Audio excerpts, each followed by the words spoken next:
Now that I've given you a technical orientation, I'd like to begin recording. And let me once again officially welcome everybody to today's online event, Combating International Sex Trafficking, Best Practices. This event is sponsored by the Women in Public Policy Program and the Government Innovators Network at the Harvard Kennedy School of Government. And before I turn things over to our moderator, I'd like to begin today with a poll. You should see that displayed on your front screen, and if you would, please just select the option that is most appropriate for you. We will be posing several polling questions to you today over the course of the event.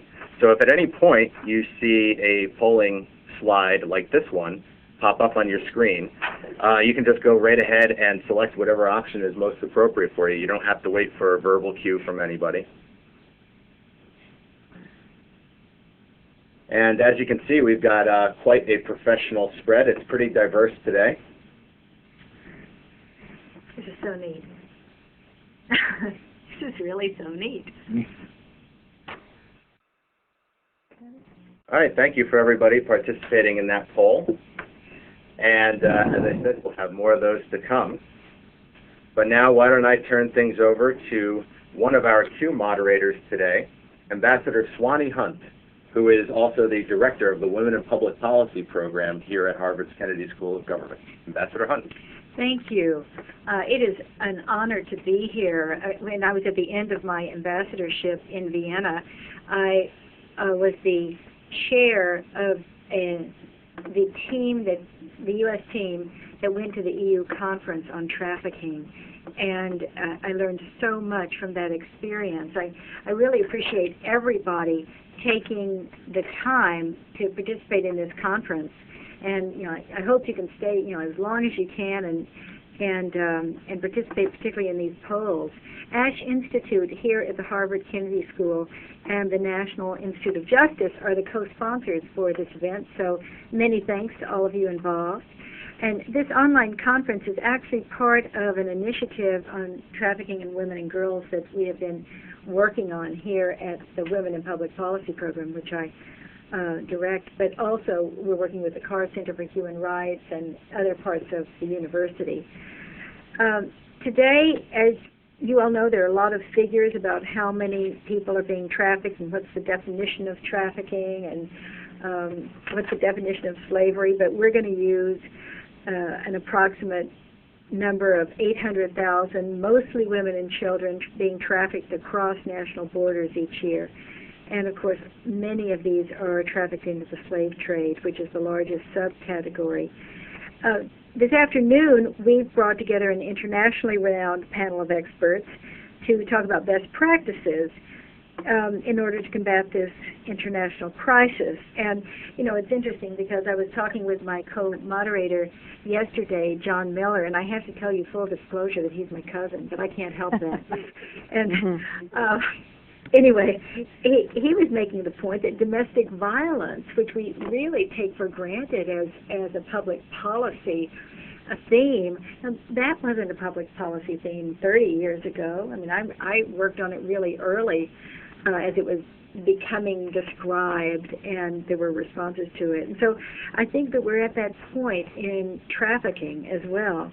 And so let me now introduce to you my co-moderator, Cousin John, who's sitting right here next to me. He is the former director of the State Department's Office to Monitor and Combat Trafficking in Persons, and he's the former senior advisor to the Secretary of State, Condoleezza Rice, on human trafficking. And is his picture about to pop up?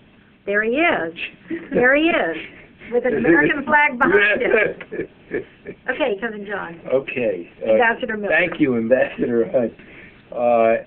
This is fantastic to a techno-peasant like myself to see all this in action and to realize that hundreds of people from 22 countries around the world are listening in to this by phone or computer. The subject is best practices, and I believe that we're at what we could call the end of the beginning. in the sense that while slavery's been with us for time immemorial, it's just the last decade there's been the public awareness of modern slavery. Ambassador Hunt, back in the 1990s, wrote it when she was ambassador to Austria and was very familiar with what was going on in the Balkans, wrote an article in Foreign Affairs on modern slavery. Since then, we've come a long way, but as I said, we're at the end of the beginning. The last several years, there's this impetus to do something, anything, whether it's law enforcement or victim protection or prevention. And of course, naturally, the criticism justifiably is that I mean governments, NGOs, individuals, businesses haven't done enough. But as we've rushed to do things, of course, we have begun to realize, wait a minute, there are some differences between this kind of slavery today and historic slavery, and maybe it isn't so easy to say what are the, quote, best practices, and maybe some of the things we rushed to do were right, and maybe they weren't right. Do we need to evaluate where we're going? And maybe there are, quote, best practices. Maybe some of the practices are promising practices or recommended practices. So as I said, we're at the end of the beginning. But the great thing today is we have 3 panelists who can give the perspective from public policy making, from academia, and from the NGO world on what's going on in terms of practices. What practices do they see emerging that have promise? So I get to introduce our first panelist, who is going to give the perspective of the policymaker. And our first panelist has emerged as a leader in the U.S. Congress on human trafficking, particularly sex trafficking.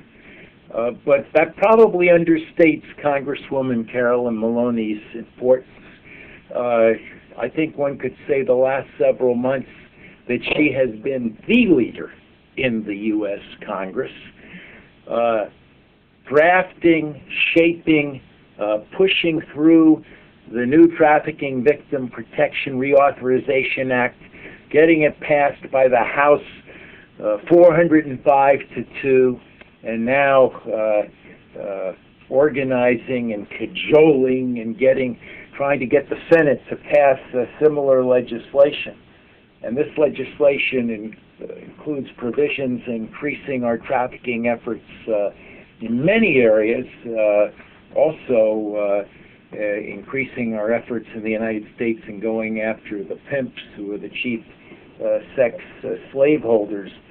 But Congresswoman Maloney, got into this, as I understand it, because she encountered survivors in New York City.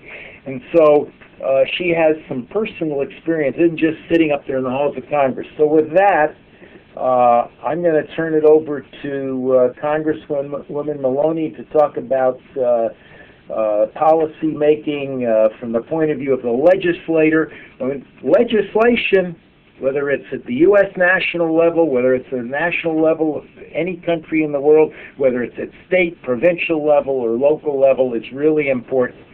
So, Congresswoman Maloney, thank you for participating. Well, I want to thank you very much, Ambassador Miller, for your extraordinary leadership.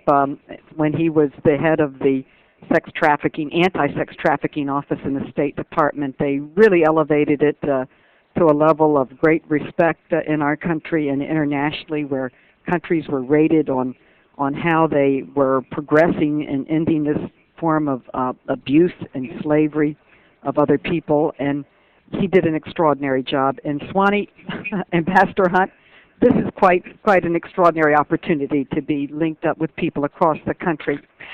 And the ambassador pointed out that sex, it is the 21st century form of slavery, and it is absolute terrible abuse of women and girls. Of the estimated 27 million people held up in slavery around the world today, 80% of them are female, and as many as 50% are minors. And as Swanee said, 800,000 are trafficked across international borders each year, and we estimate that 14 to 17,000 are trafficked here in the United States. I became interested in this when Equality Now, an organization in my district, notified me about a company called Big Apple Tours. And this was a sex tourism business that was operating in the district that I represent in Queens. And I want to talk about it because it shows how hard it is to get convictions and why we need tougher laws to help law enforcement put these criminals behind bars. The sex trafficking is the third largest form of profit for organized crime. The only other two categories above it are guns and drugs, and it is growing. Law enforcement authorities will tell us that this type of abuse is growing in the United States. But back in 1999, they told me that there was this terrible organization, and they literally had a website, they had video, they had brochures that they were handing out that said, come to nightclubs in Thailand and the Philippines, and you can have as many virgins as you want. And it was just illegal in those countries, illegal in our country. How are they getting away with this? So I immediately contacted various DAs, all of whom told me, and including the U.S. Attorney General at the time, Janet Reno, all of whom told me that the laws were not tough enough at that time to put these characters behind bars. Their names were Norman Babarish and Douglas Allen. And I remember I wrote a letter and complained about their activities. And they were so brazen that they took my letter and put it up on the Internet. And then they put their letter back saying that it was none of my business and that they were had a legitimate business and they were going forward. It wasn't until 2003 when the New York Attorney General won a temporary restraining order against them. But he was not successful in court, and they were re-indicted in 2005. The charges were dismissed in 2006. Underscoring the need for stronger laws. And this was the first time sex tourism was brought to task in the United States as a crime, and attempts were made to convict. This is very much a bipartisan effort. Our own President Bush has rightly called sex tourism and sex trafficking a very special kind of evil.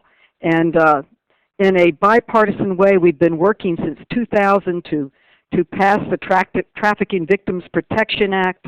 This was followed in 2003 by the PROTECT Act. All the time we were expanding and increasing penalties and making it a tougher crime. The PROTECT Act made it a crime punishable up to 30 years in prison for U.S. citizens or residents to travel in interstate commerce, or for someone to travel into the United States for the purpose of engaging in illicit sexual conduct. The PROTECT Act made it an offense punishable up to 30 years for anyone who, for the purpose of financial gain, arranges, induces, procures, or facilitates the travel of a person knowing that the individual is traveling in interstate or foreign commerce for the purpose of engaging in illicit sexual conduct. And our country has convicted people under this act, and Ambassador Miller can give us more statistics and information in that.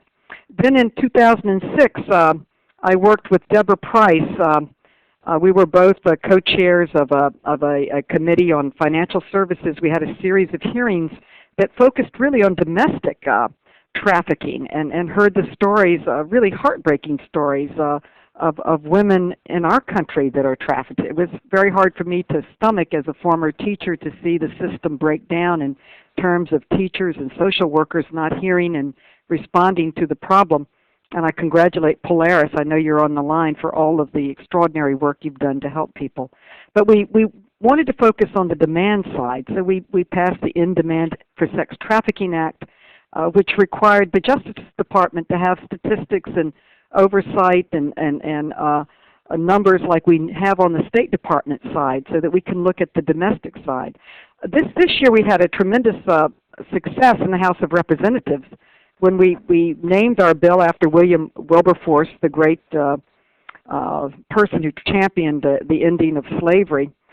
We named it after him because we wanted to end the slavery against sex victims.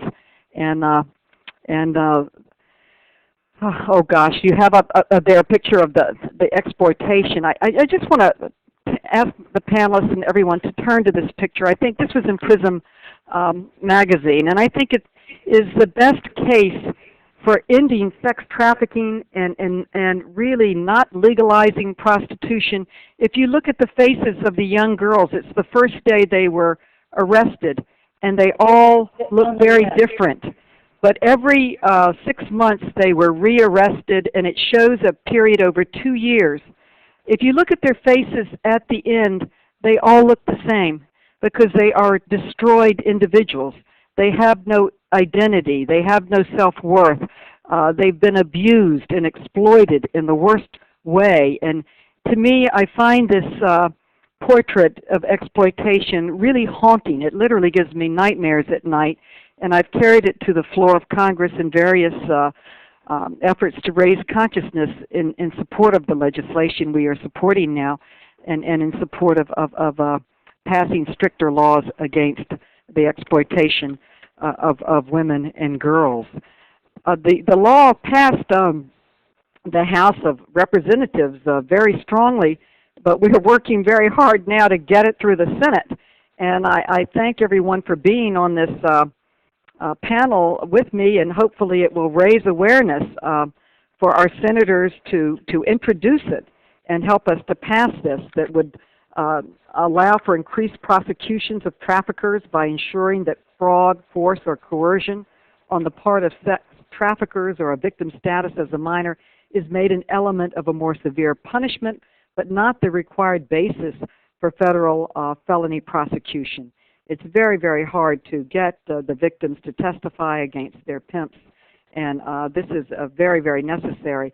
The bill also calls upon the Department of Justice to develop a new model law for use by states that make all forms of sex trafficking felony offenses and that treats the elements of fraud, force, or coercion or age as the basis of aggravated crimes or sentencing elements. We are hopeful that we can pass this in this Congress.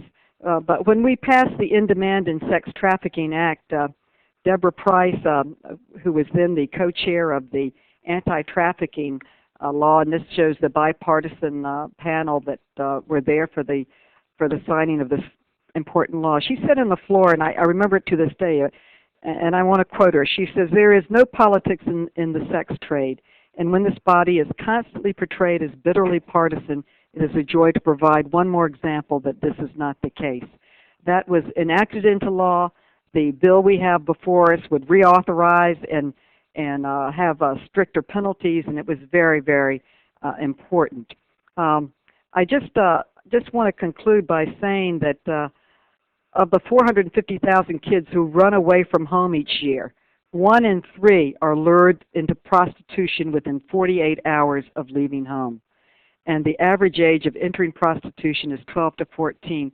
According to some advocates, it's even lower. And in Minnesota, nearly 50% of girls and women in prostitution surveyed had attempted suicide. And 89% of prostitutes want to get out of the business. So when you see a prostitute or a streetwalker, these are people that are exploited and abused. I remember in one of our hearings, Deborah told me that she was a former judge, and she would convict prostitutes, one right after the other.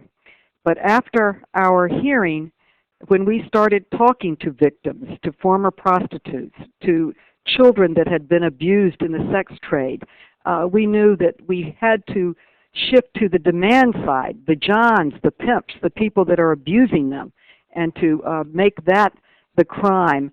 The mortality rate of women and girls in prostitution, adjusting for age and race, is more than 200 times greater than that of the population at large. That is a statistic, but when you look at the faces of exploitation, you see the devastation of their lives and the destruction of them as people. I applaud this opportunity to be part of this panel and look forward to others' comments. Well, thank you. Thank you, Congresswoman. You know, those pictures were, they were mugshots from the Denver police, and somebody went in and started looking at these women over the years. And so these weren't pictures that were somehow set up in any way. And they are perhaps the most compelling reason that many of us get into this work. I am really glad to be able to introduce Mohamed Mattar. We have known each other a short time through his work with the Protection Project at Johns Hopkins University. And I want to get his slide up.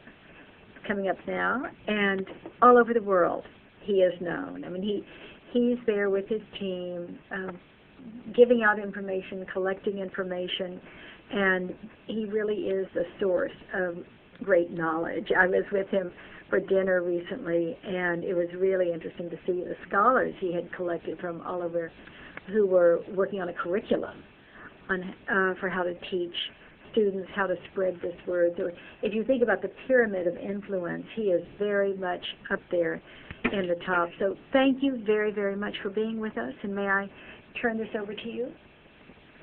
Thank you, Hunt, especially for recognizing the power of the pyramids. Thank you, Ambassador Miller, and I am delighted to be speaking to all of you with Congresswoman Maloney and Congresswoman Linda Smith. Both are great leaders in the anti-trafficking movement. Allow me to focus for 5 to maybe 7 minutes on best practices to combat trafficking, especially sex trafficking and international sex trafficking, from an academic point of view. Since, as Ambassador Hunt just mentioned, the Protection Project is part of the Johns Hopkins University School of Advanced International Study, an academic institution that I am proud of. And I believe that there is a role for colleges and universities to educate our future generations. I believe that a doctor, a lawyer, a legislator, a policymaker should know something about trafficking in persons. In fact, any comprehensive approach to combat the problem of trafficking in persons must include prevention, as Ambassador Miller just mentioned.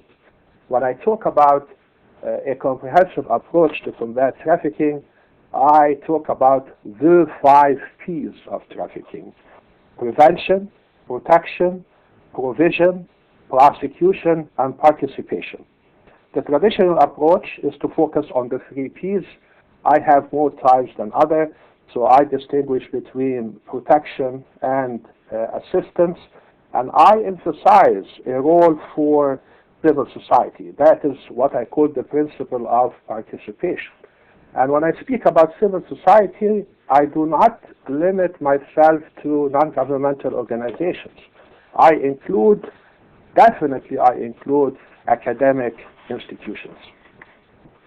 And when we search for a role for academic institutions, I think about 2. One is education, and the second is research. So let me address education and research first on the international level, and then second here in the United States, especially under the Trafficking Victims Protection Act that Congresswoman Maloney just explained to us. On the international level, I make the case that every state is under an international obligation to cooperate with civil society, including NGOs and other elements of civil society, and I here talking about universities, colleges, and other academic institutions. I am referring here to the United Nations Protocol to prevent, suppress, and punish trafficking in persons. I will take you back 8 years ago the protocol was adopted, signed by 113 countries. On Christmas Day, December 25th, 40 countries ratified it, so it became international law. And now, this morning, the last time I checked, we had 118 countries that are parties to the protocol, including the United States of America. The protocol in Article 6 makes it an obligation upon countries to take protective measures, shelters, witness protection, residency status, civil remedies, and so on, in cooperation with members of civil society, including non-governmental organizations and other elements of civil society. Also, Article 9 of the protocol calls upon state parties to take all the necessary measures to prevent trafficking in persons, in particular research and information. I make the case that the issue of academic institutions, the issue of education, the issue of research are all issues that are addressed on the international level.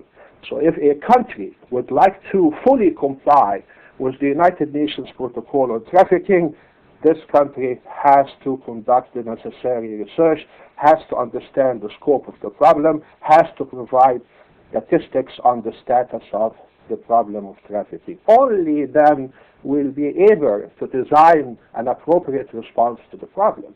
If we do not know the problem, if we do not have statistics, if we do not have enough information, how are we going to say, well, this is the problem that we're having, and here is the law that should be enacted to combat the problem. This is on the international level. Very quickly on the domestic level here in the United States, the issue of education is addressed, thank God, under the Trafficking Victims Protection Act.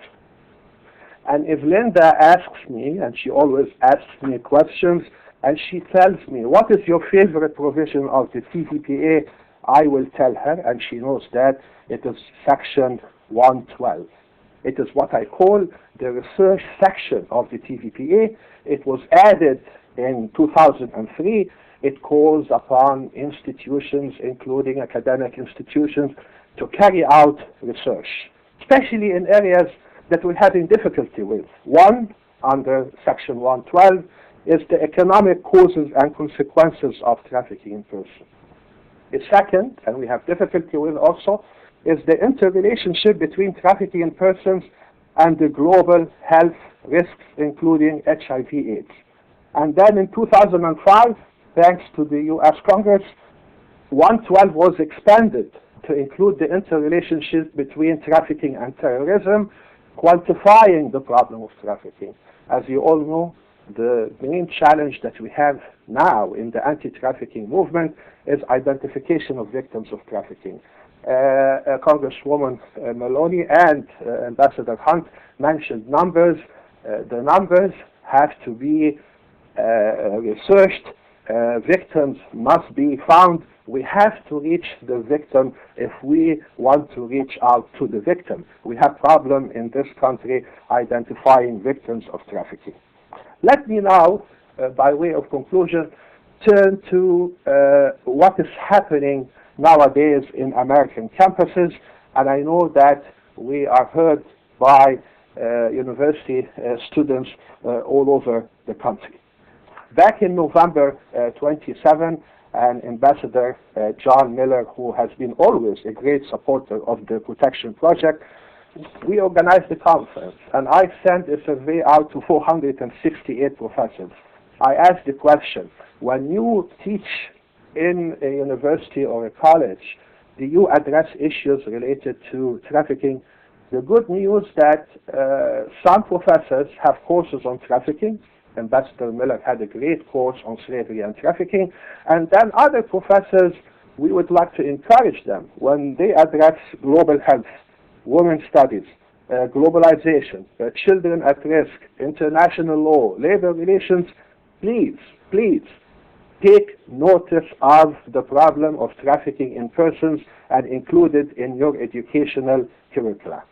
I have 3 areas of research that I want to share with everybody by way of addressing the focus of this online conference, best practices in academia. The first is the most important to Congresswoman Maloney and Congresswoman Linda Smith and Ambassador Miller and Ambassador Hunt, and that is the link between trafficking and demand.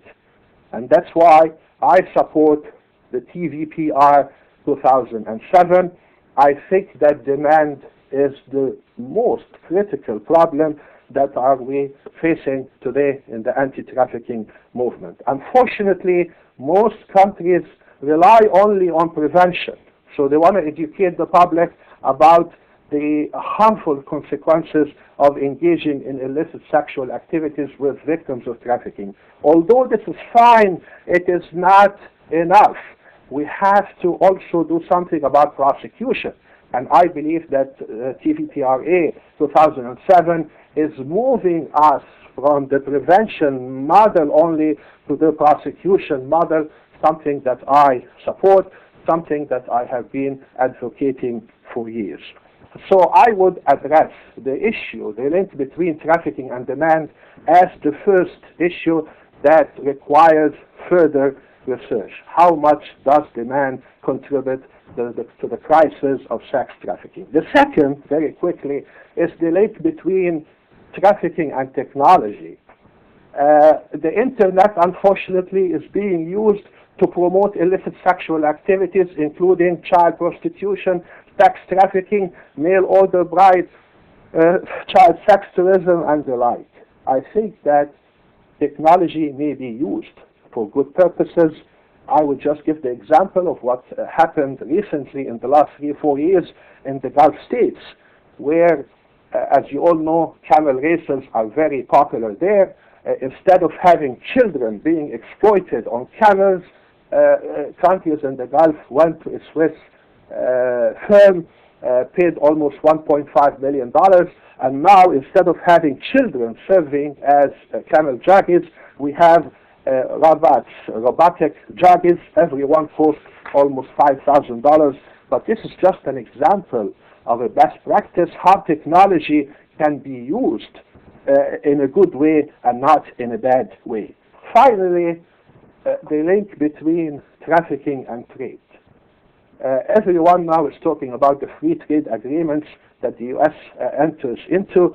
I make the case that every time the U.S. signs a free trade agreement with a foreign country, internationally recognized rights of people, especially labor rights, should be observed, should be respected, including a prohibition against compulsory labor, forced labor, child labor, and the like.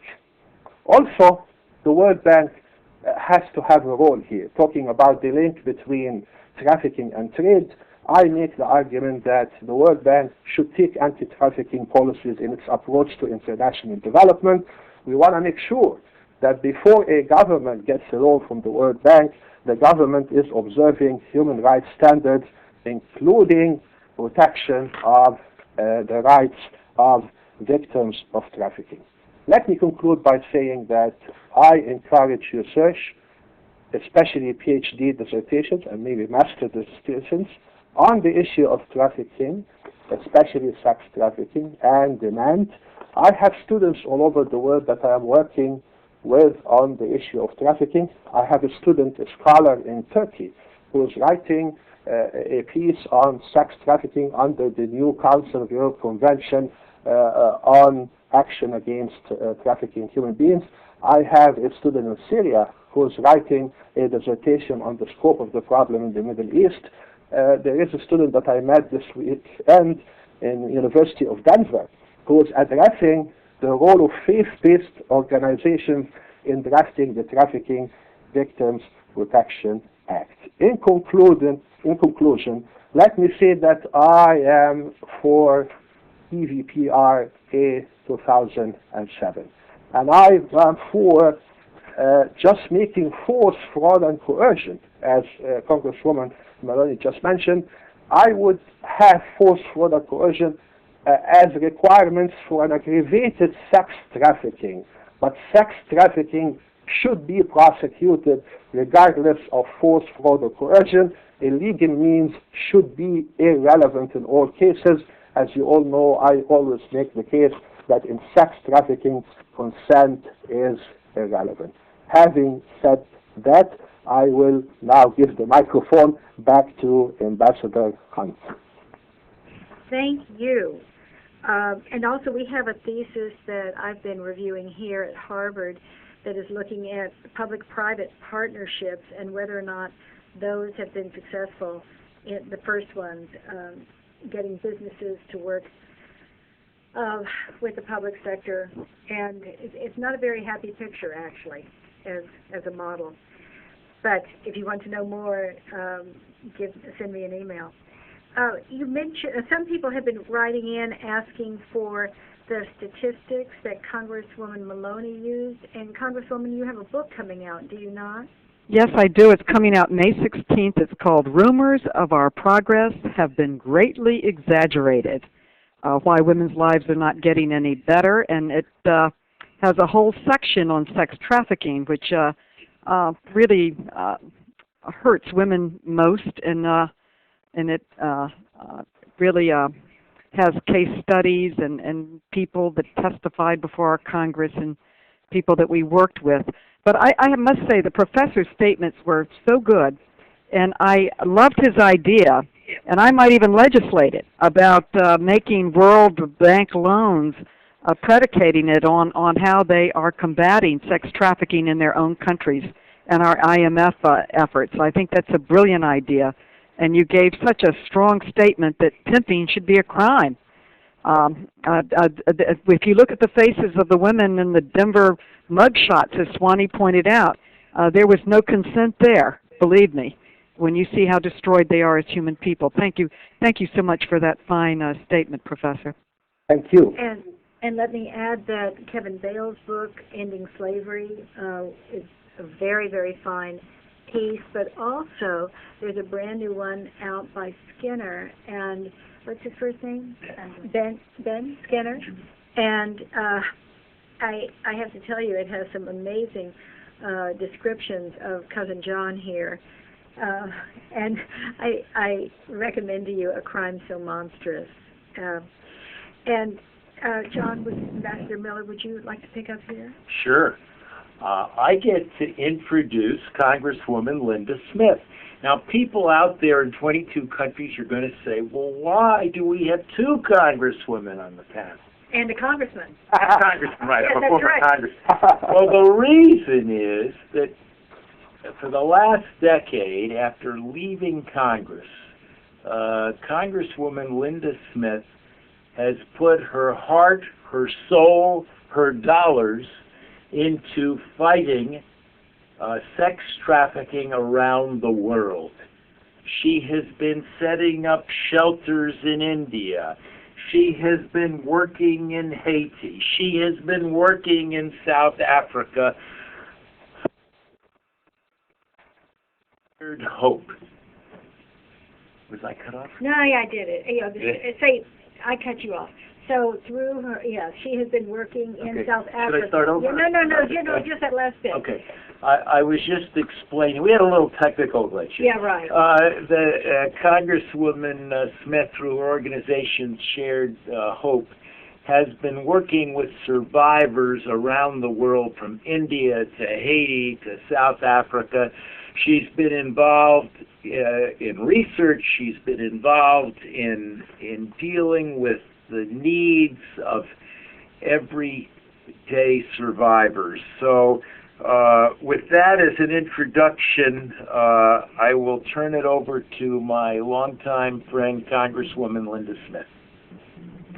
Thank you, Ambassador Miller, for your kind words, but mostly I think for your leadership. Had you not been the head of the Trafficking Office, I really don't believe this would be the world issue that it is. So I'd like to publicly thank you. And thank you, Ambassador Hunt, for hosting this important event. This is an important event to continue on in both policy and push of the policy and application. And Congresswoman Maloney, you know, you have so much on your plate. I was thinking of what you must be facing right now in your congressional office, and to keep this at the top of the list and to work it so aggressively is really admirable. And thank you is now an advocate, I guess you could say, and out here in the real world from Congress. I do understand what your sacrifice is. Dr. Mattar, Yes, we would not have everything that we need when it comes to knowledge unless you're in the room and on the panel. I'm always happy to sit with you and honored to be your friend.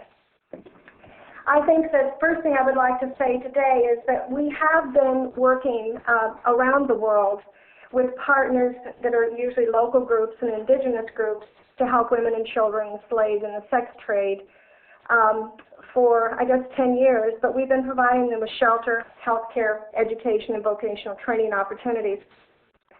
We've also worked to increase the awareness of sex trafficking by trying to reduce demand, and by reducing demand, reducing further victimization of women and children.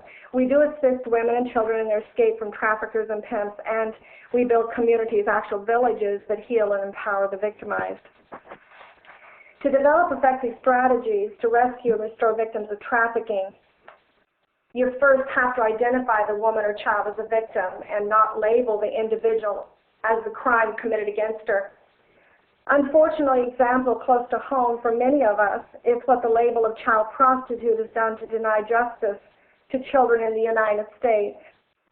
In application at the U.S. state level, this brand has denied the domestic minor sex trafficking victim justice, as the children are often jailed and the buyers, we respectively call Johns, walk and rarely get the jail time fitting the rape and torture of a child. The study Demand, an investigative report released in 2007 by Shared Hope, and it was actually made possible through the TIP office when John was there, revealed that in Clark County, Nevada, a recent police action called Operation Pimp did not focus on the acknowledged pimps forcing these many girls to prostitute on the Tropicana track, but rather arrested 185 girls in 2 days, girls from as far away as Hawaii and Wisconsin. In Clark County Juvenile Court between August 2005 and December 2006, 181 child victims of trafficking from 28 states were charged with prostitution-related crimes, while no buyers could be identified during the same time who were charged with the serious crimes fitting the purchase of sex with these children. As evidenced by arrests of the children all over America, society has decided that the child victim is guilty and the crime of buying her is not worthy of penalty. Best practices have to emphasize the conditions of victimization of the child and the violence in all commercial sex. Best practices have to include public awareness with the goal of a cultural change where it is currently okay to buy children, as evidenced by the lack of penalty to their buyers all over the world. To achieve public awareness, Shared Hope uses investigative video techniques to reveal trafficking where people refuse to admit or do not believe it exists. We've now used the undercover video to create educational campaigns to train first responders in identification of domestic minor sex trafficking victims. Over the 10 years that I've been rescuing girls and in their restoration, one of the most common questions I've been asked by the public at large is, why doesn't she run? The answer all over the world is the same. The answer is in these 6 magic words that turn her from a fighter to a girl with a pasted-on smile willing to do whatever the trafficker tells her to do. I know where I got you. These magic words tell her she has no safe place to return to. Knowing she is going to be safe from her captors is the base for all best practices for both rescue and restorative services. She has to be sure her family will not be hurt. In the USA, first thing, after the beatings and rape that comes within hours of the abduction, her captor will say, the police arrest hoes like you, and if I'm arrested, I'll be out before you. If you give me up to the police, I know where I got you, and if I can't get you, I'll get your mom or sister, but you will pay. An example from a recent case prosecuted by the FBI Innocence Law Task Force shows how this worked in a 12-year-old girl's life in the USA. Tanya was approached daily by a young man who built a relationship with her over 6 months as this 12-year-old girl walked to a school for gifted children. One day, finally, she got in his car and became one of over 100,000 domestic minor sex trafficking victims marketed in cities to American men throughout the United States each year. She was identified as a delinquent, arrested over 20 times in nearly as many states. She could not recall any of the men buying her ever being arrested, and each time she was brought in, she would not give up her pimp's name. In most states in America, the girls are arrested as delinquents. As a result, Tanya entered the criminal justice system and was never connected to the services she would have gotten if she had been identified as a trafficking victim, or had she been a foreign trafficking victim brought into the country. Best practices have to start with strong identification training, which means the training of first responders, including the police. Rescue requires relationships, and that requires you go where the victims are. In India, we have a regular weekly schedule of bringing a mobile medical clinic and feeding vans staffed with women who were once victims themselves into the area where we know there are victims. The Defenders USA, a program started by SHI, has a campaign of men going to the truck stops to both reduce demand but also be present where victims are sold daily. Shared Hope believes that one of the best ways to reduce demand is for men to challenge other men to stop buying. Knowing the 6 magic words as to why girls don't run requires we develop a safe place to protect her from the pimp and herself. Shared Hope is working with a group in America in Las Vegas, Nevada, to develop a protective therapeutic shelter model that we hope we can replicate throughout America. To begin restoration, we have to start with the truth that in many countries, girls like our Ganga, one girl that's been with me for over 9 years, she won't be able to go home. And as a result, we must make plans with long-term commitments that will result in whole life. We also have to build life equity into our plans. On our 40-acre village of Hope in Fiji, our women can invest in their own home on the village and pay for their home with work at the commercial bakery, primary school, or the retreat center. When they leave, they can sell their home back to start their lives independently outside the village. All of our villages have for-profit businesses where the girls get real work experience, and we believe sustainable businesses can be achieved by creating and marketing products with a local demand like bread. We must invest in the women we serve, and we have to listen to them. Restored, educated, and empowered women prevent their children's victimization, and restored women become the frontline outreach to those still in slavery. In conclusion, Shared Hope has found the most effective programs all over the world to be the ones run by the women who were once victims of trafficking themselves. 2 of 3 of our newest rescue and restoration efforts here in the United States were started and are run by women who were once trafficking victims themselves. These women stand as models of hope, and we find they know the answers to questions we wouldn't even know to ask. Thank you. Well, thank you. I have the job now of offering now to our audience the kinds of questions that this panel is particularly adept at answering. And first of all, Linda, this was very moving to me. So many thanks to you. One of the questions that we always hear that people would like to know is the source of statistics. So if you're able to help us out there, that would be very good. Yes. Do you want us to post them? They're actually on our site. If you go to the demand report at sharedhope.org, all of the statistics are documented in the demand report. That sounds great. Okay. Now, one of the very first questions, which I would like to honor here, is Linda asking, this is Linda Smith, asking how severe should the punishment be for someone who's caught purchasing sexual services from a minor. So what do you all think? What's the experience around the world, Mohamed? Well, as you know, under the U.S. law, if the trafficked victim is a minor, this gives rise to an aggravated sex trafficking case. Under the U.S. law, the penalty is 20 years, and if you are trafficking a child under the age of 14, the sentence becomes life. And this is something that we call for every time the subject of trafficking is a minor as opposed to an adult. This should constitute an aggravated circumstance that enhances the penalty. Having said that, if the purchaser of sexual services acquires a special status, what I call a client plus. A client, I mean the man, the purchaser of sexual services.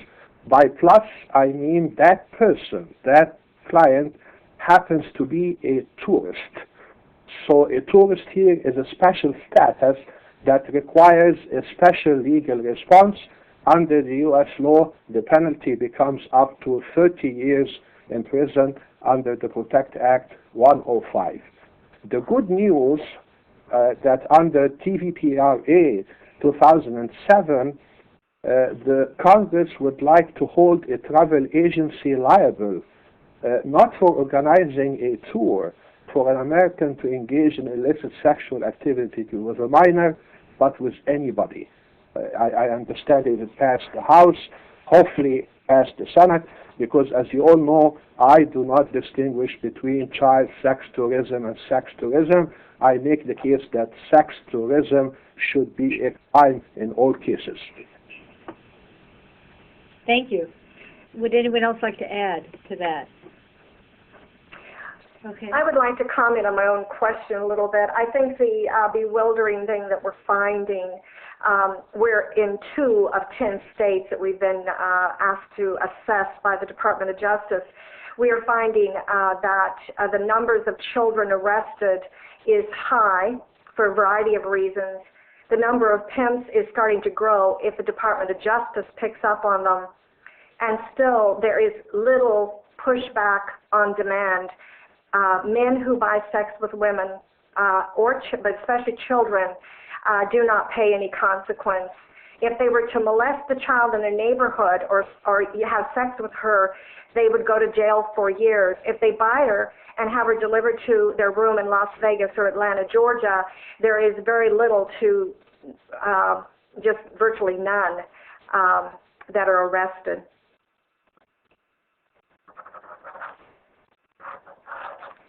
I just can I talk in it or not? Can I just want to say that when I talk to people in law enforcement, they tell me that it's getting worse, not better, and that it's more prevalent than it was, meaning sex trafficking, than it was years ago. And what I find so tragic, and I cite the attitudes in America. They literally have a pimp ball in New York City where the pimps come in and their limousines, and if you recall, 2 years ago at the Academy Awards, the best song was "It's Fun Being a Pimp." And as Polaris has showed me so many times in their statistics and their work, that it's often the girls that are convicted over and over again, or the young women, and the pimps and the johns go absolutely free, and they're the ones that are exploiting them. So we really need to not only strengthen the laws, but change the attitudes. We're having trouble right now, Linda and Dr. Mattar and Swanee, in passing the TVPA in Congress right now. I'm having trouble getting a senator to even introduce it. And the Justice Department has come out against the bill, which is problematic, and they are raising all kinds of concerns. They did it on the House side, but no one listened to them. But apparently they're listening to them on the Senate side, which is very troubling. I think we have an opportunity now to really make history if we can pass this bill and protect young girls and children and women from trafficking with the new bill that we have before them, but right now we're having difficulty.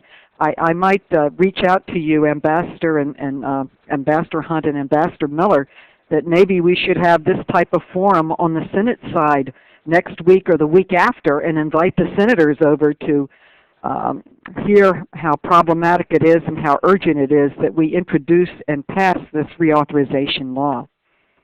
Well, I think you're just exactly right, and Ambassador Maloney, you told us that that there have been a lot of calls to Senator Biden's office. Well, yes, Congresswoman Maloney, you want to put in a more specific pitch of what people should do with regards to the Senate? Well, I think they should reach out to their own senators, and they should just press the issue. I'm reaching out to my Senator Schumer, and I met with him this morning. I hope to meet with him tomorrow. I've sent the materials over. I'm urging him to introduce the bill.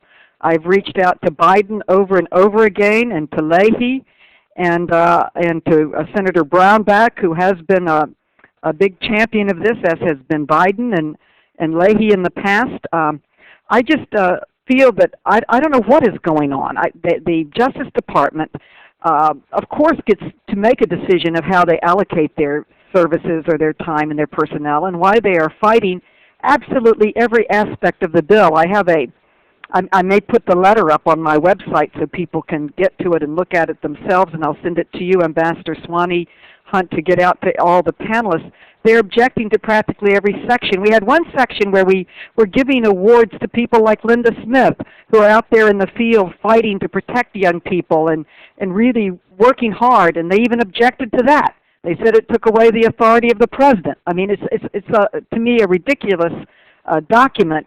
But we're running out of time, as Linda Smith knows, the former Congresswoman, and we work together on many issues together. The closer you get to an election, the harder it is to pass something. We have to reauthorize this bill, and we need to reauthorize it in its very, very enforceable form, which the Professor, Dr. Mattar, you spoke so forcefully about, that pimping should be a crime, that you should not have to prove force, fraud, and coercion, because these young girls, as you, Linda, pointed out, are terrified to testify against their pimps, afraid for themselves, afraid for their families, and they're obviously very wicked and abused individuals.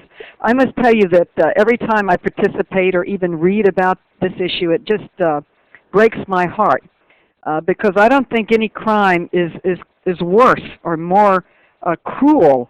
And I just guess that protecting powerless girls and women,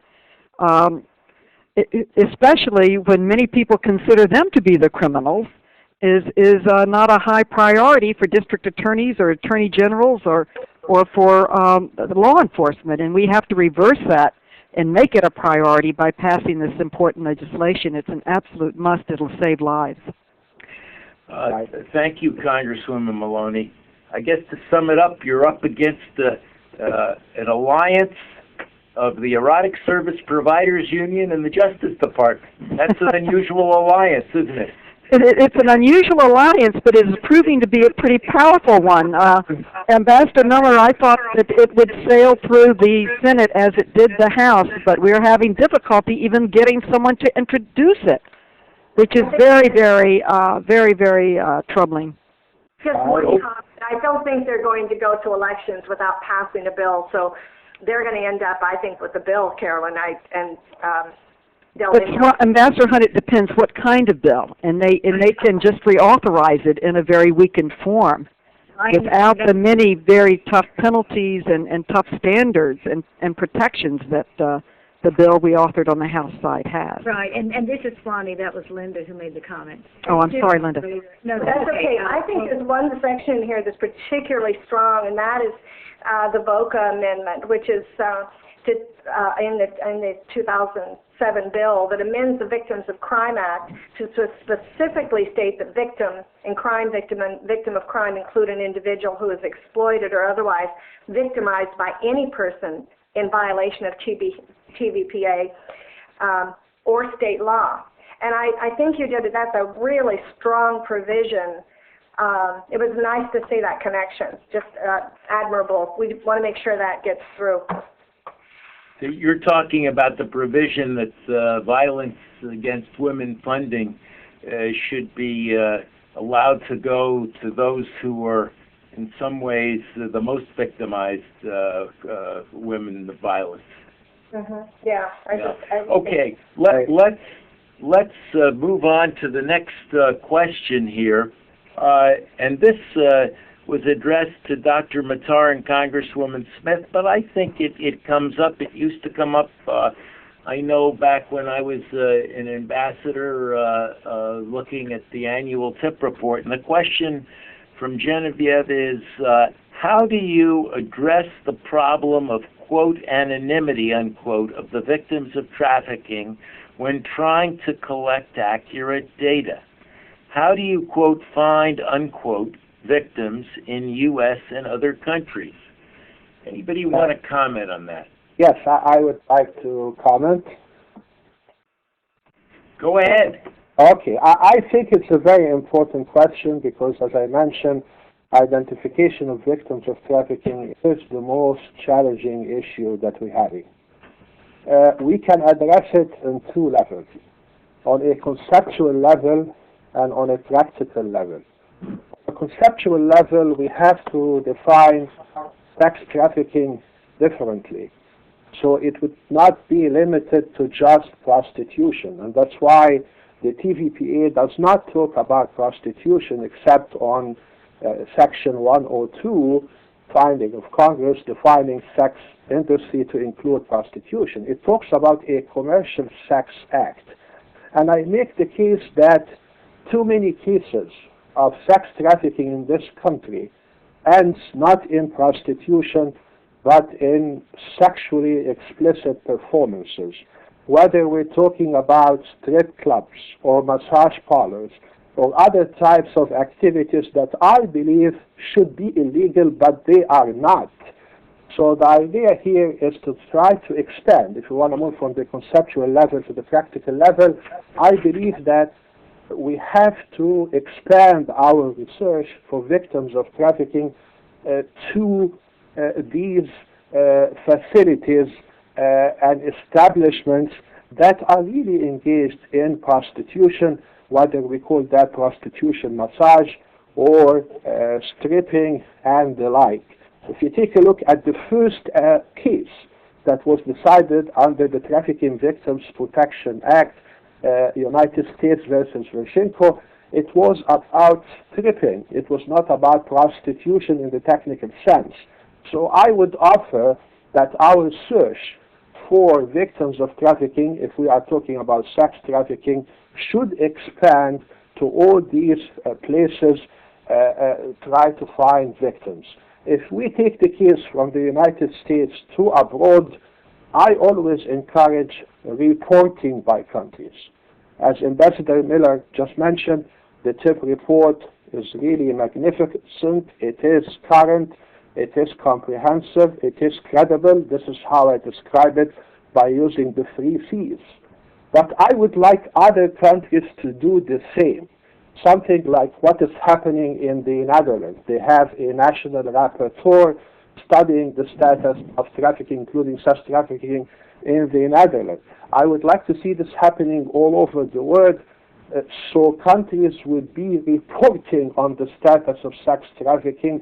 This is when you find victims of trafficking being found in more numbers.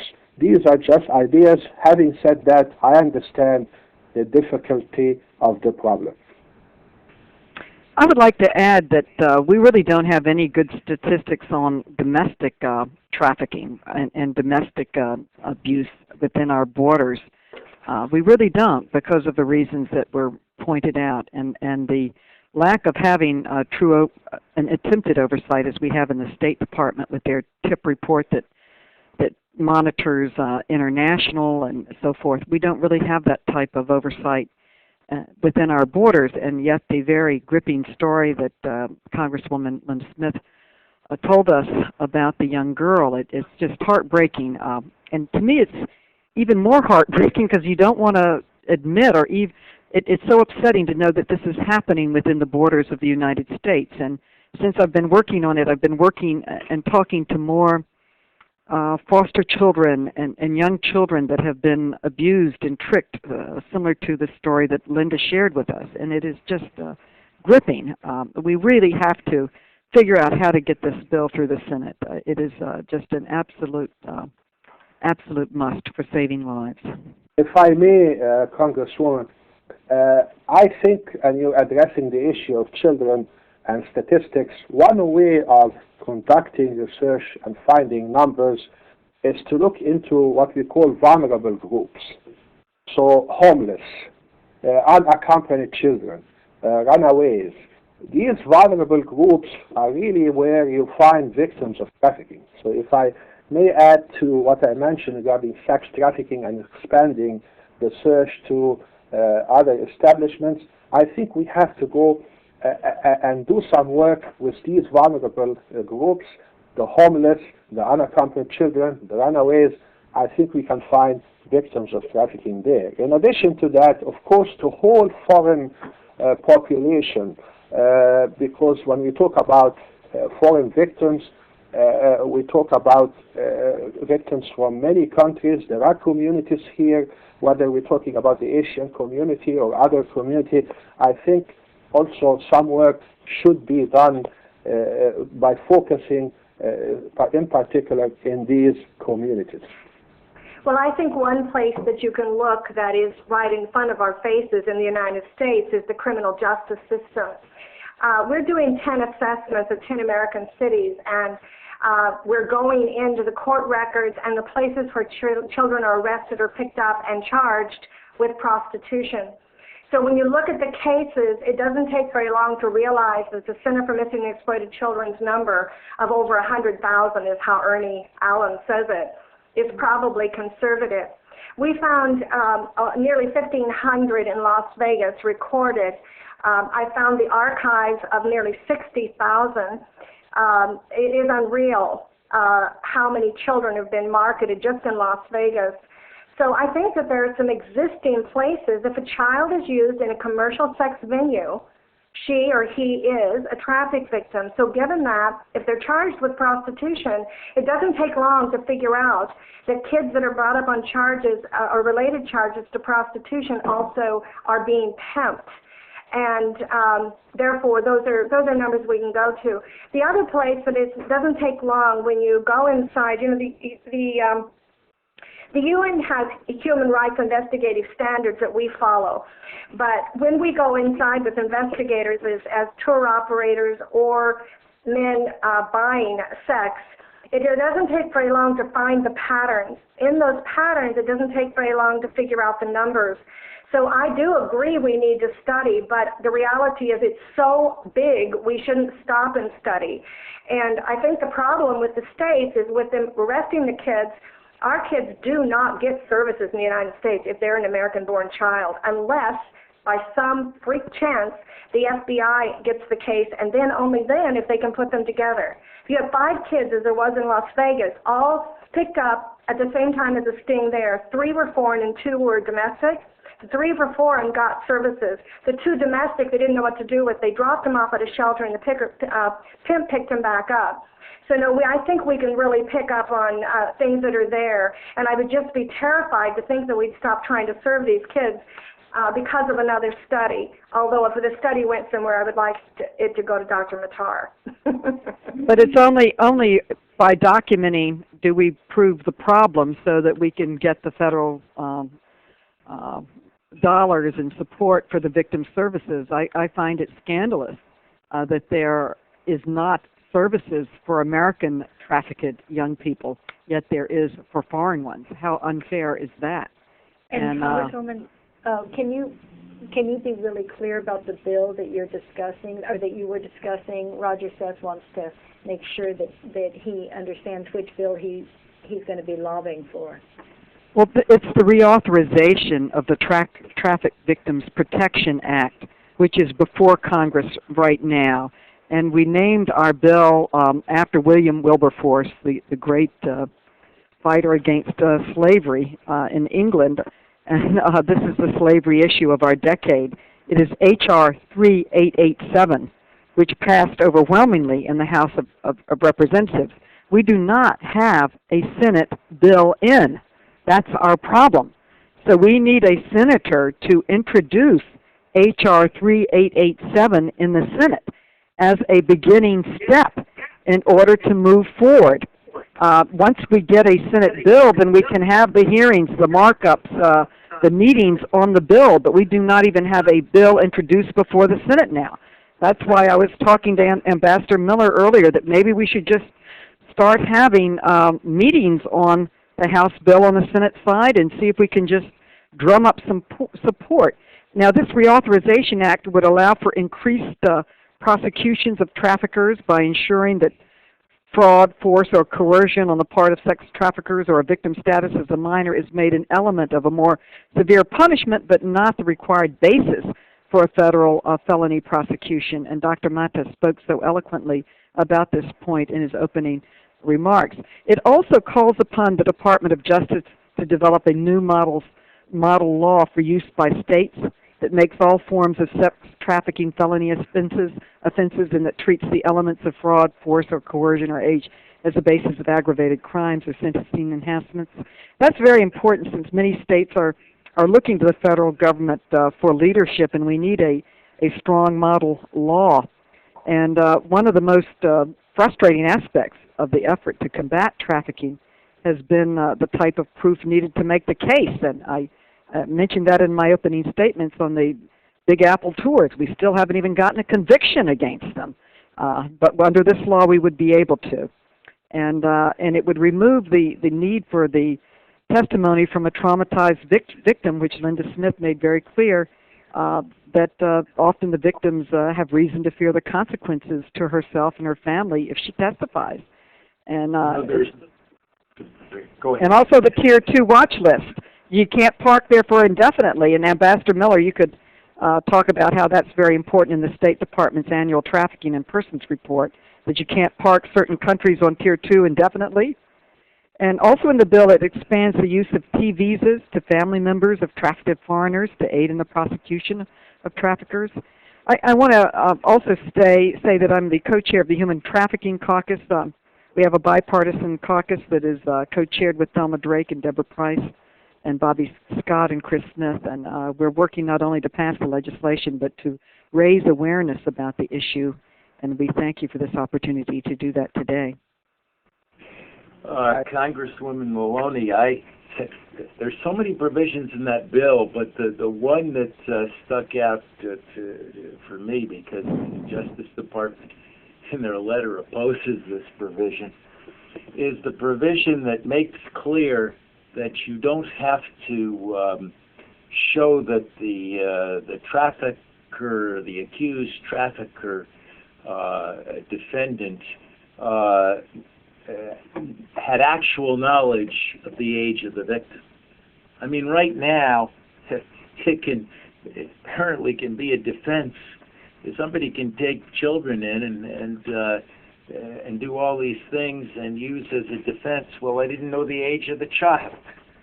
I mean, there's so many good provisions in your bill that you could go on and on. You mentioned the one on the report. Yes, it would strengthen the State Department's annual report and make it more difficult to just keep warning countries without putting them in the lowest ranking and making them eligible for sanctions. Ambassador Hunt, I think it's your turn on the questions. Well, I'm aware that Congresswoman Maloney may have to leave because of a vote. And so I want to be sure that, like if you were asking a question of this group, what would that be? Well, I don't mean to put you on the spot, but I think of the utmost, there are many questions that can be asked, and we can write them and send them in later, but I think the urgent point is that we need to get this bill passed in the Senate. We need the President to sign it into law. We need to strengthen these laws as we've so discussed today. And I think the urgent point is that we need Biden, Leahy, or Schumer, or someone else to introduce the bill so that we can pass it. And I'm astonished that we're having so much difficulty in achieving this. Maybe it's because we are just overwhelmed with work, but for whatever the reason, this very important bill, and I agree with, I believe it was Linda Smith said that something will pass in this Congress. But the closer you get to the adjournment date, the more that you increase the probability that it will be a greatly weakened bill, and basically just reauthorization and not the many important points that Ambassador Miller and others were pointing out that are important to strengthen the ability to prosecute and get convictions, to shift to the demand side, to provide help to victims, and to basically increase the ability to convict. To convict these abusers. As I mentioned in my opening statement, Big Apple Tours still has not been convicted. Still hasn't. Since 1999, they're still in operation. We can't convict them. And others programs are brought to my attention. We need to strengthen these laws. And as Linda so eloquently pointed out, the pain and suffering of the individuals, and as the mugshots, the portrait of abuse from the Denver police station shows really the whole of human beings that exist after they've been exploited and abused. So if I had that one message, my one message is, help us get this thing introduced and then help us pass it. I think that this meeting today has raised the urgency in all of our hearts to work harder to make that happen, but we do need to get it introduced and passed in this Congress. One comment before I turn it over to my co-moderator for the next question. Not only will legislation pass, it's the question of what kind of legislation, but also if this legislation that you've introduced and shepherded past the House were to come to a vote in the Senate, we know it would pass overwhelmingly. It's getting that introduced and getting it to the vote, right? Exactly. Who in the world would vote against this on the floor? But you need to get it to the floor for a vote. And to get it there, you need it introduced and you need to move it forward. Give the number of the bill again, Congressman. It's right over here. It's 3887, HR 3887. It's on my website. Okay, so we need everybody to write your senator and get everybody you know. And it's particularly Senator Biden, isn't it? Yeah, Biden. Biden. One of the good guys. Yeah, they're all good guys. They're all good guys. I also want to mention that I've introduced legislation that I think is very novel with Senator Grassley. It's H.R. 3424. And this would authorize $4 million toward the establishment of an office within the IRS and the Criminal Investigation Division to prosecute sex traffickers for violations of tax laws. And just like we got Al Capone finally on tax concerns, I think that's how you can really break a lot of these trafficking, tourism, and pimping establishments, and by going after them on offenses with the tax code. So I think that's another good bill that we need to support. But of the focus now and the importance now, it's H.R. 3887, the Trafficking Victims Protection Reauthorization Act that includes many of the fine points that Linda Smith and Dr. Mattar and Ambassador Miller underscored. Good. And by the way, those who don't, you all saw the bill up there, the William Wilberforce name. Those of you who don't know it, there's a film or a TV piece called Amazing Grace. Was that right? Was it TV? How did they find that? It's a movie. Yeah, I saw it on TV. Anyway, definitely worth seeing to understand the background. Look, Joel Young asked if we're seeing an increase in the United States, actually as a hub for trafficking women and children into other countries. What is the answer? Are we a hub, or are we more of a user country, or what's the story? Or do we know? Do we have that kind of research, Dr. Mattar or anyone else?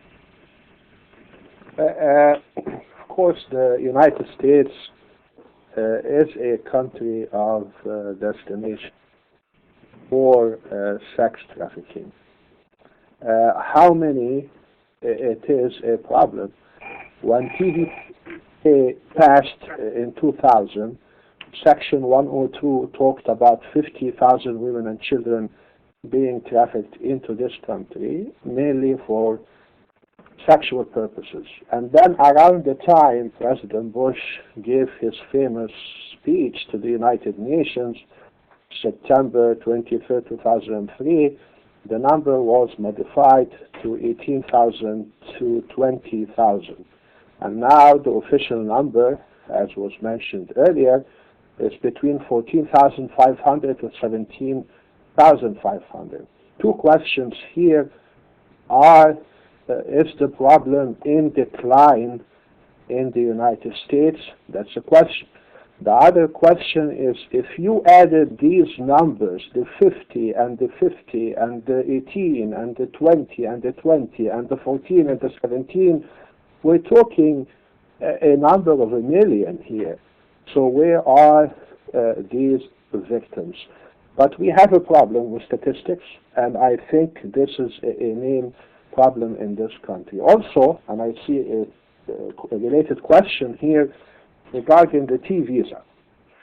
As you know, we identified about 1,300 victims. We granted T visas to maybe 700 to 800 victims. And I remember around 1999-2000, when the law was being debated, everybody was saying, oh my goodness, we're going to open the door wide for victims to have immigration status here. We are failing when it comes to finding victims and giving them the protection they need. Having said that, we have to identify from which countries victims are mostly come here to the United States, and then we address the other question, what kind of measures should we take with these countries? A very quick example, Mexico, for example. We have a problem with Mexico, so if we want to address the problem in the United States and we have victims from Mexico, we have to address the problem in Mexico itself. And that's why I was happy that Mexico just passed a new law after all these years. Here is another question that is related. How do you increase prosecution? By going to Mexico and helping the Mexican authorities, the police, the prosecutors, to take care about the problem. But these are the two levels that I think about. Something here in the United States, and then a second level based upon the countries that we identified as countries of origin. We have to go and have some kind of bilateral talks and take care of the problem where it does start and exist in countries of origin. I would like to say that I believe it's getting worse. And unfortunately, laws are just words on a page if law enforcement agencies and officers do not enforce them. And even though the laws are getting better, I'd like to quote Federal Agent Martin Ficke, F-I-C-K-E, who oversees the U.S. Immigration and Customs Enforcement for New York's division. And he was quoted in the New York Daily News as saying, and I quote, "I've been in this business for 30 years. Sex trafficking is much more prevalent now than it was then." So we have a lot of work to do. We not only have to pass the laws, we have to make sure that they're enforced and work on the awareness and sensitivity of our prosecutors and our police officers and others to actually enforce these laws. I would like to just make a brief statement that from what we're seeing, the numbers could be shifting. If there isn't prosecution for buyers and sellers of domestic minor sex trafficking victims, which I think everyone pretty agrees that there's likely 100,000 or more of these children being prostituted in the streets of America. If we're not pushing back and arresting the buyers there, and you really do get put away when you're trafficking a foreign victim, I would believe that there's evidence that it's shifting to domestic minors. Now, obviously, there are not numbers there, except we're now done with two of the assessments in two parts of the nation. And those that work with the children and in the juvenile justice system are telling us there's increasing numbers of juveniles that are younger and younger. So that is evidence on their part, and they're stating that they think there's more domestic minor sex trafficking and that it's so low risk that it is easier for the trafficker to move someone into a spot and sell them if they're a domestic minor and not go very far than taking the risk of moving them across borders with a foreign child or woman easier to identify. Debatable, I'm sure, but it is starting to make sense. We'll release a complete report in September of all the different parts of America and the assessments as one complete report, and it will inform numbers. Although we're not counting total numbers, we'll have a fairly good idea by September what it looks like for domestic at least. Okay, next question. This is a more a narrower question, and perhaps for Congresswoman Smith or Dr. Mattar. Can you speak to where a rights-based donor organization may have a donor entry point in combating trafficking in women and children in conflict, post-conflict countries? Maybe Ambassador Hunt? No, that's fine. And that's coming from Lisa Sangoy? Sangoy, I think, yeah. Yeah.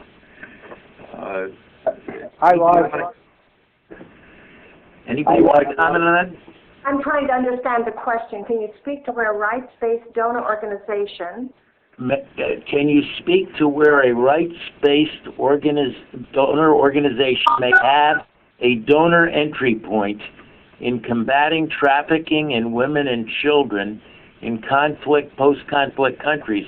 I assume it's, are there donor organizations in post-conflict or conflict countries? Or is there a need for such?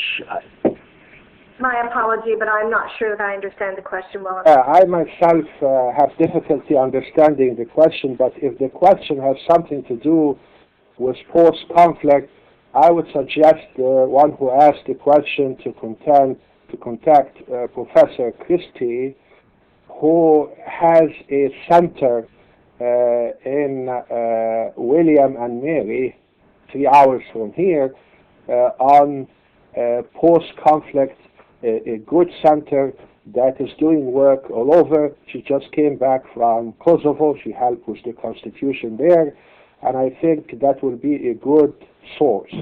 Find a center that does work in post-conflict. I would suggest William and Mary College, Center for Comparative Legal Studies and Post-Conflict, and Professor Christie. Well, this is Swanee Hunt. This is actually an area that I do quite a bit of work in, because my focus is on women leaders in war situations. And I'll tell you that Ellen Johnson Sirleaf, the first elected woman president in Africa, one of the first things she said to me is that with 14 years of brutal war, the trafficking was one of their biggest problems, because everything is up for grabs in a war, and you have anywhere from 40 to 60% of the females, girls and women in Liberia who've been raped. And once that happened and they're that traumatized, they are actually more vulnerable to being picked up and trafficked. And of course, there's no jobs. They've got 85% unemployment. And so it's really, there's a sense of desperation. Someone comes along and offers them a way out, they take it. And I saw the same thing in Rwanda. And we know that this is happening in Afghanistan. And I've talked to women parliamentarians there, and they are extremely upset about this. Suddenly, the prostitution, and the same in Iraq. I've met with women leaders in Iraq who say that this has burgeoned. And of course, when you have international forces, the numbers go up. So war is very bad for people, generally speaking, but it also directly ties to an increase in prostitution and trafficking. And if I may, I support what you just said, Ambassador Hunt, especially in Iraq. We have 2 programs in Iraq. One is helping Iraq enacting a new law on trafficking. They don't have something on trafficking, sex trafficking. They have the law number 8 of 1988 regarding prostitution. So we're going to help the Iraqis have a trafficking law. The other program is more on prevention and awareness. As you know, there are like 1.5 million refugees in Syria, 500,000 in Jordan, 50 to 100 in Lebanon, few also in Egypt. So I think in environments like this, work should be done. Otherwise, you're creating an infrastructure for trafficking, especially sex trafficking. Right, thank you. Anyone else want to add to that? Okay, another question from Sue Kiley, asking, she's in Central Florida, and she wants to know what she can do, what funds, grants, etc., for her nonprofit agency. We don't know what her nonprofit agency is, but are there grants to help a nonprofit, let's say that's very well connected within the community, to deliver awareness presentations, conduct research, provide direct services to victims? What is out there in terms of helping with prevention and protection? Well, I think one thing that we need to look at is in 2005, this is Linda Smith, there were quite a few provisions to let U.S. grants to people that were working with domestic minor sex trafficking victims, and to train local officials and to set up shelters. None of the 2005 provisions for children in America were implemented. So if they pass the bill this year and don't pass an appropriation again, there will not be. But if they do, this law, the 2007 draft, again says we have to do these things to protect domestic minor sex trafficking victims. It also has other appropriations that are carried forward that were not implemented in 2005, 3 years ago. So even though there are some grant possibilities from the federal government, we'll hope they do better in 2005 than passing a bill and not any appropriation or very little appropriation for it. There are quite a few foundations very interested in trafficking, and all you need to go is to a grant directory and sort. It's not very expensive, and you can find that this is becoming something people know about. And because of leaders like Congresswoman Maloney and Ambassador John Miller and Dr. Mattar, it has been an issue and come up on the foundation radar, you might say. So do some research and present what you have, and there's a lot of people that want to get behind good anti-trafficking efforts in the private sector that are not just government. I would mention 3 groups that I work with. One is Polaris. It has a grassroots action page that allows you to decide how much time you want to vote to combating sex trafficking from as little as 5 minutes to full time. And they're www.polarisproject.org, and they do a lot of prevention and help with young people. And ECPAC has established a new underground railroad, an alliance of churches and faith organizations of all beliefs working together to bring an end to child sex trafficking. And GEMS is a group in my district that is headed by women that were trafficked, and they work with survivors. They raise awareness. They try to pass legislation. And, of course, Linda's group is out there doing wonderful work. So there are a lot of people out there trying to do something, but whatever we're doing, it's not enough. Okay, I'm moving to the next question. This is John Miller again. This is from Adriana Ruiz Restrepo. I apologize for mispronouncing the name, which I'm sure I've done. The question is, what are the criteria that are taken on account to rank a country in tiers 1, 2, or 3? The question refers to the State Department annual reports, and I'll give a brief answer. Dr. Mattar may want to add some comments.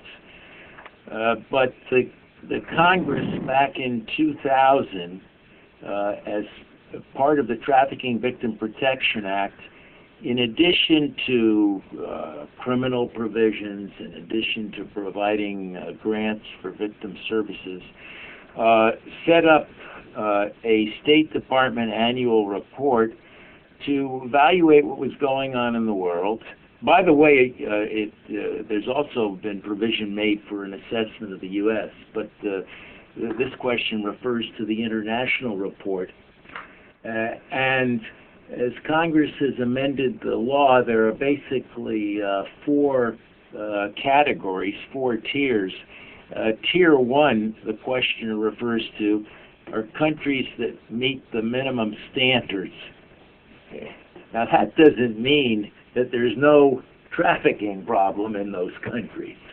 If you look at the report, you'll see there's generally between 14 and 20 countries in Tier 1, but believe me, those countries have plenty of trafficking problems.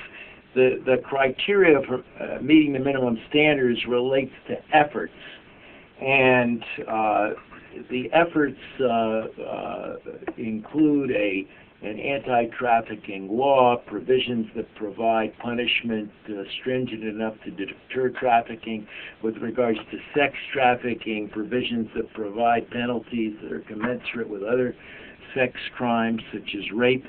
And then, in addition, there's a provision that calls for serious and sustained efforts, and there's in the law all sorts of provisions there relating to prevention and victim protection and law enforcement cooperation. So countries that have significant efforts in those areas get in Tier 1. Then you get to Tier 2, which is the biggest tier. And Tier 2 is countries, governments that don't meet the minimum standards but are making significant efforts. That's, as you can tell, there's some subjectivity there. What is a significant effort? And then Tier 2 watch list has some very sophisticated criteria relating to appreciable progress in a year, relating to the increasing of the problem, relating to promises, but the Tier 2 watch list is basically a warning that you're very close to dropping to Tier 3, and Tier 3 means you're not making significant efforts, and under the law, if you're in Tier 3, after 90 days, there's the possibility of sanctions. Now, the hope is that in 90 days, the government will do something, and most governments that are announced in Tier 3 do something in the ensuing 90 days. They start prosecutions or create shelters or whatever. But if significant efforts have not been undertaken in 90 days, then the president has a decision before him of whether to impose sanctions or waive sanctions in the national interest. The sanctions are very limited under the law. The sanctions basically do not include economic or humanitarian assistance. They don't include anti-trafficking assistance. It would be self-defeating. The sanctions include withdrawing support from a country before the World Bank or the International Monetary Fund, cutting back military assistance, provisions of that nature. And there have been several. Well, I'm looking at the report from last year. 12 countries in Tier 3. There's generally been 12 to 15 or 16 countries in Tier 3. And I think putting them in Tier 3, I don't think it's the sanction actually that is the main weapon here. My traveling around the world, the threat of sanctions is important, but the public shaming is what upsets countries even more. And of course it gets them irritated at the United States. Nonetheless, since nobody else does this, The United Nations doesn't do this. The European Union doesn't do this. I think this law has its good points. That's a long answer to the question, which was what are the criteria for those tiers, but for those that are interested, you can get more information on the criteria by going to the U.S. State Department G/TIP website. Well, let me ask a question, pulling off of your public shaming note. Does anyone know of any community, it could be a town of 10,000, it could be a country, that has any sort of practice of publicly shaming the Johns that are apprehended? You know, that's what some places in the U.S. did with deadbeat dads. In other words, these were fathers who, after splitting with the mother of their children, they essentially failed to pay their child support, and that was a very powerful way to bring the pressure of the community onto them. And that was easier to tell because when you had these women who could come to the law enforcement people to try to get some kind of enforcement on the child support, but so you didn't have the difficulties, some of the difficulties we have here. But does anyone know any examples? And also, there's places in Texas that I think it's Houston that actually is publishing the buyers' names, and they have a website. So there is a big movement to do that in other places. So there are places in America that are doing it, but I think it makes a lot of sense.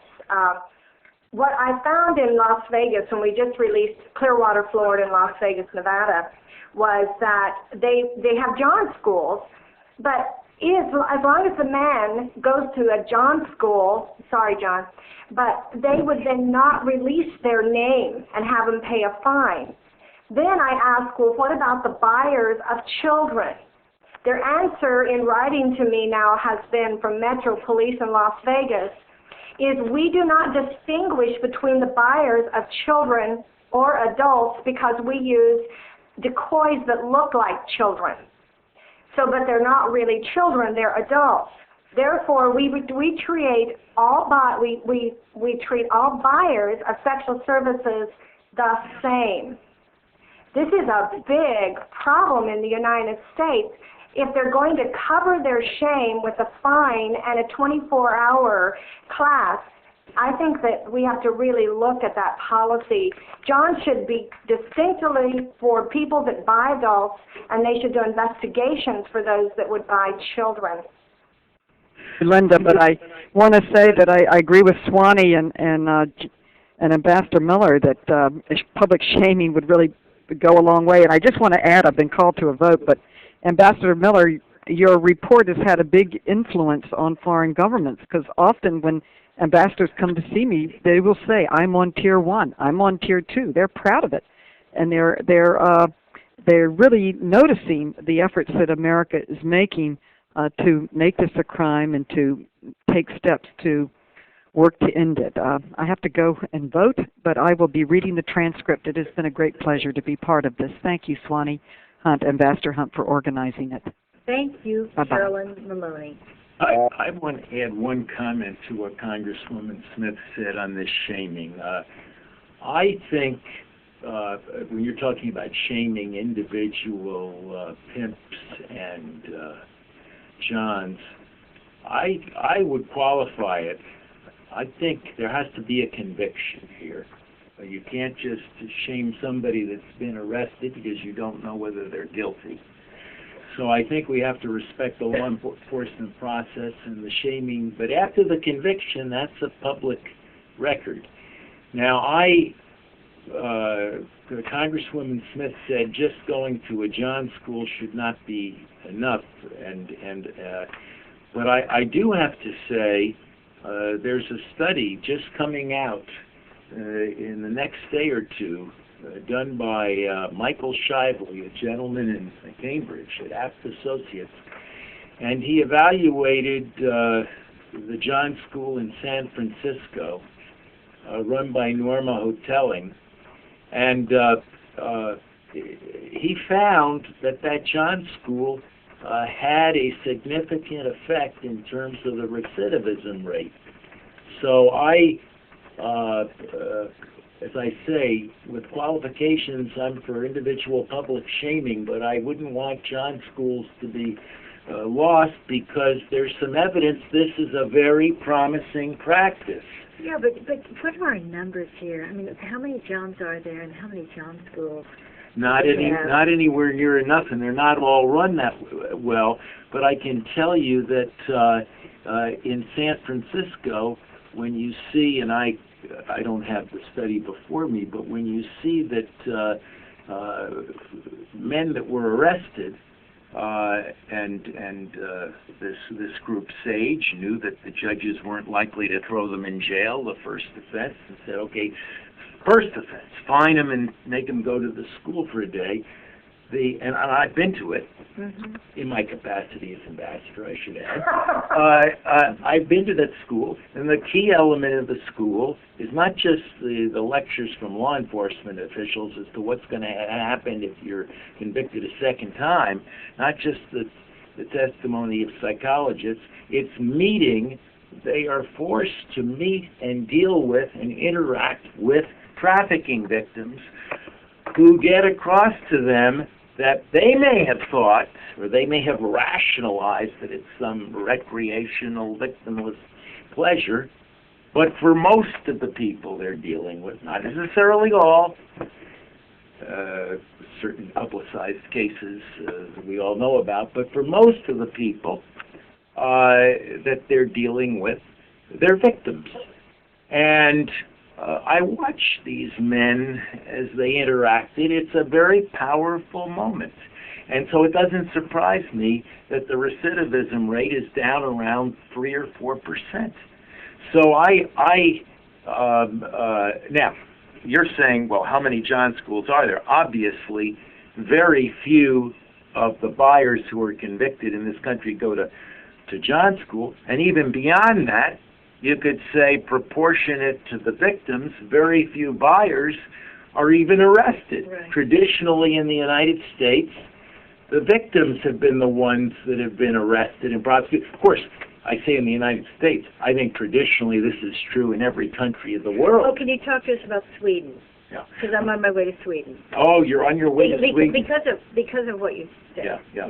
Well, I mean, Sweden is the exception, of course, but even Sweden traditionally, what I described was the case, except in 1999 or 2000, they passed a law that decriminalized the conduct of a woman engaged in prostitution and criminalized the conduct not only of the trafficker and the pimp and the brothel owner, but criminalize the conduct of the buyer.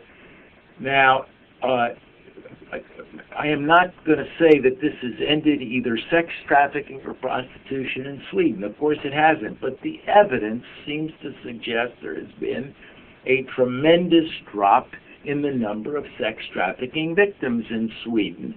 That shouldn't surprise us because they tried to directly attack demand, not just deal with the supply issue, not just deal with the women, but to go after those that are the demand, that are feeding the money and providing incentives for the traffickers. If I may. Sure, go ahead, Dr. Mattar. Let me support what Ambassador Miller just said, and add to what you just said is that Sweden is the only other country besides the United States that has an ambassador that is appointed specifically and to do something about trafficking. 2 countries around the world, the United States and Sweden. The other good model in Sweden also, Mr. Ambassador, in addition to the law that you referred to, is a law that makes the providers of internet service providers liable for sexual materials that are inappropriate and placed on the internet. This is also something which is really good because we want to do the internet laws what we did to the trafficking laws. Now we have countries that have trafficking laws, but unfortunately a lot of bad things happened on the Internet. The Internet facilitates basically sex trafficking and all that. We have to go after countries and ask them whether they have laws. A third model in Sweden also, which is good, Mr. Ambassador, is reporting. They have something called the situation report. They have it every year. They report on the status of the problem in a country. And going to the criteria that you referred to under Section 108 of the Trafficking Victims Protection Act, and you mentioned that we go after countries and make sure that doing good work, sustain efforts. One of the factors that I mentioned under 108 is whether the country has a monitoring or assessing mechanism, whether the country is reporting on itself. The TIP report, I'm not sure, asks that question too much, but this is the case under the Trafficking Victims Protection Act.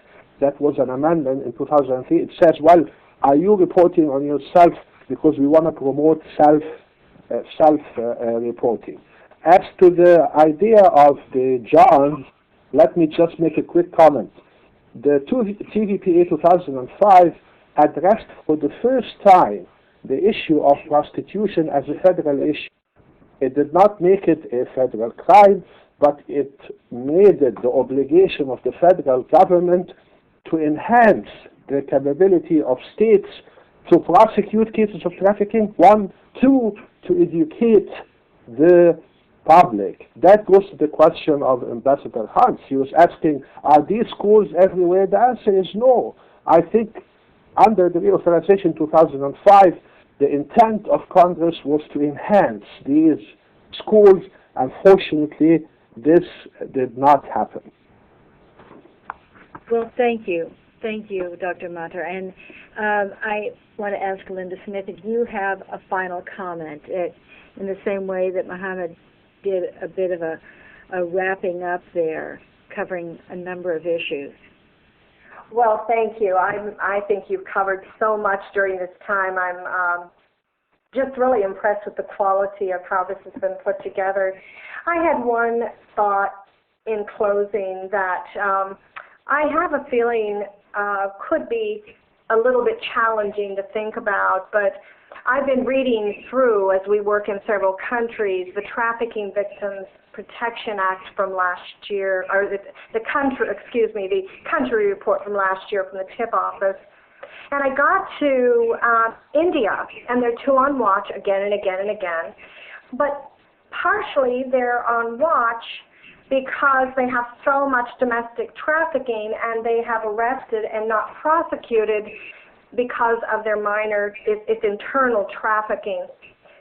I think it's challenging, we say, because the states don't apply the federal intent that we stated when we signed the UN protocol, that we just can't enforce the domestic minor sex trafficking provisions because the states are supposed to supply the services. I think I would question whether we would be a 2 or a 2 on watch, where we would be if other states looked at us and evaluated us the way that we did India when we put them as a tier 2 on watch.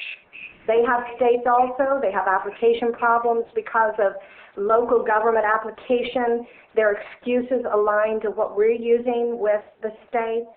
I guess I would question John and others just to think of if others did evaluate us because of our inaction in protecting our own children, where would we fall? Well, Sure. I'm going to ask Ambassador Miller to wrap this up and answer your question. And please, thank you for asking that question. No, that's a great question. Before I get to the heart of your question, I do have to say that India is on Tier 2 watch list, not only because of the points you made. India is on Tier 2 watch list because its federal government is in denial about bonded labor slavery in India. And while they're doing some things on sex trafficking, you have participated in programs in India, Congresswoman Smith, their federal government takes the position, contrary to ILO, contrary to their own NGOs, contrary to their own government human rights organization, takes the position, well, there isn't bonded labor in India or bonded labor slavery. That being said, let's get to the heart of your question. Your question was, where would you rate the United States? You know, it's interesting that you should ask that, because a couple of years ago, at a budget presentation to then Deputy Secretary Armitage, he said to me, "Oh, Ambassador Miller, you're always, talking about these ratings of other countries. Where would you rate the United States?" And I, at the time, said to him, well, probably tier 2, because we're making significant efforts, but I can think, if you look at that long list of minimum standards, I can see some that we're not really meeting. Having said that at the time, I must say that personally, I would put most of the countries on tier 1 and tier 2. Maybe Sweden's tier 1, but if you compare the United States to other countries, not just what tier rating we're in, we probably, and maybe you can say this is disappointing, but we're probably doing as much or more as most countries or governments. Yeah, you have to say that. But we're not doing enough. And I think this discussion has been valuable, not only in pointing to practices and recommending practices, but where the United States can do better, where governments around the world can do better. This is an issue of national will. The international organizations can support, but basically it gets down to national will as carried out by governments at the federal, state, and local level on law enforcement, as carried out by NGOs in working with victims, as carried out by businesses, as carried out by individuals through their civic organizations, their churches, their synagogues, their mosques. It all comes down to national will. But what we've had today, which is so fantastic, and I want to thank everybody that has tuned in, and I'm just sorry we couldn't get all the questions, and maybe there's a way to distribute some of these questions to get answers. But I'm seeing nods, but I just think this is so tremendous, because we have to keep focusing on this issue, how we abolish slavery, even though it was legally abolished years ago, how we truly abolish it, and how we develop practices, whether it be in the 3 Ps or the 5 Ps, or Dr. Mattar said, that can truly send us on the way to true abolition. Well, thank you. And Jim Cooney, first let me thank Christina Bain, who's done a great job of putting this together. Bravo. And any of you who did not respond about a potential interest, if we were to put together an executive program about a year from now here at the Kennedy School that would have a mix of people in terms of law enforcement and researchers and NGOs and business, we'd like to know if this is like a market test. We'd like to know if that's the sort of thing you might be interested in, and if so, we'd like to know your name and where you're working and your email contact. Now, Jim, do we do that through a chat room? Jim's going to tell us how to collect it. Yes, we'll actually be issuing a feedback form to everybody who has logged in. That should go out sometime tomorrow, and there'll be an opportunity to offer us general feedback. But I'll also include a question about the executive education form that Ambassador Hunt is just describing. So you can check off there what your interest level is, and we'll be able to connect that to your other information as well. And you heard me mention at the beginning of this event that we have a chat room, and I see that many of you have stuck with us the full 2 hours, and we're even running a little past that, which is great. Thanks for your sustained attention, and we actually invite you to continue the dialogue, this time with other audience members in our chat room reception. And I'm going to show you how to get to that room right now. The first thing you'll want to do is to go to the Government Innovators Network website, and that address is www.innovations.harvard.edu.